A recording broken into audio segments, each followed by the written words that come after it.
Happy New Year's, guys. Laurel here, saying Happy New Year's from the beach out in Venice. We wanted to throw you guys this little Devo that we promised you. Me and Angel got together, and we're going to do this every Sunday throughout the year. So stay in tune and log on to Facebook so that you guys get this. I'm going to go ahead and start reading from the Bible right quick. We're going to entitle this New Year's Resolutions. In the book of Leviticus, chapter 13, the Lord talks to Moses, and he sends him to go out to the land of Canaan and explore it. So Moses sends some people, and we pick that up in verse 2. It says, "Send some men to explore the land of Canaan, which I am giving to the Israelites.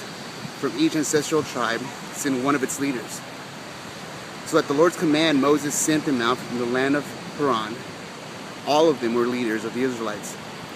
At the end of the 40 days, they returned from exploring the land. They came back to Moses and Aaron and the whole Israelite community at Kadesh in the desert of Paran.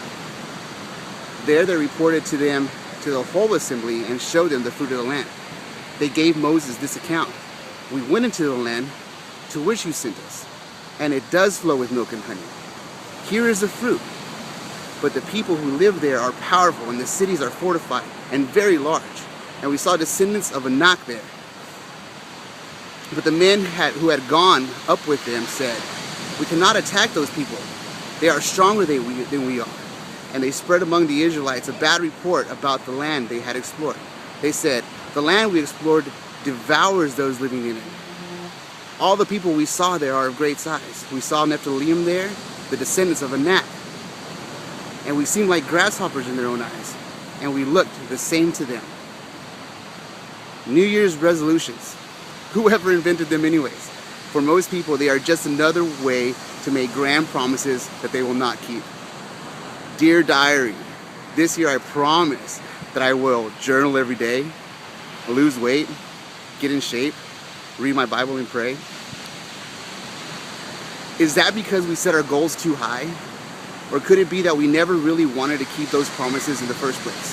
No matter, the point being is that most New Year's resolutions bite the dust inside of a month.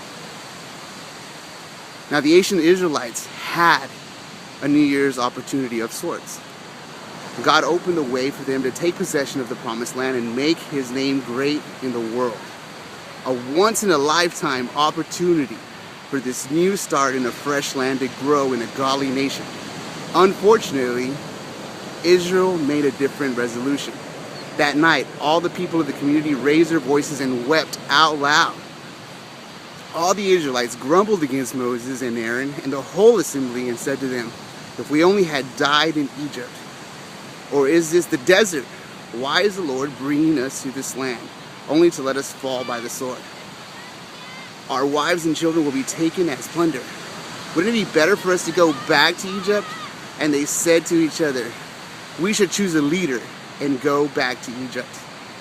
To them, this New Year opportunity was too scary, it was too risky, and altogether impossible. So they resolved to stay in the little world and missed out on God's amazing promised land. What's the bottom line? God is not asking for resolutions. He wants risk-olutions. Going into the promised land would be difficult and risky, but the result will be well worth the cost. Staying in the desert would be easier and safer, but the results would be a zero impact for God's glory. I propose that you offer God a New Year's resolution, not offer God a New Year's resolution, but a risk-olution. Resolutions fade with time and are forgotten. Risk-olutions grow with God's power and make an eternal impact. Take advantage of this New Year's opportunity to offer your life as a living sacrifice to be used for his glory. Declare unashamedly to him today that you will serve him, even if there are giants in your promised land. To play it safe with God is to be sorry in life. So ask yourselves these following questions. Are you willing to step out in faith this year and serve God and do what you need to do?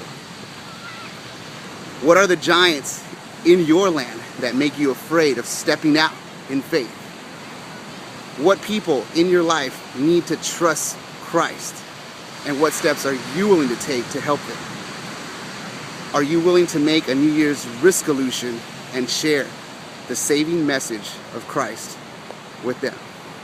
Hey guys, Happy New Year, and I can't wait to see you guys next Sunday.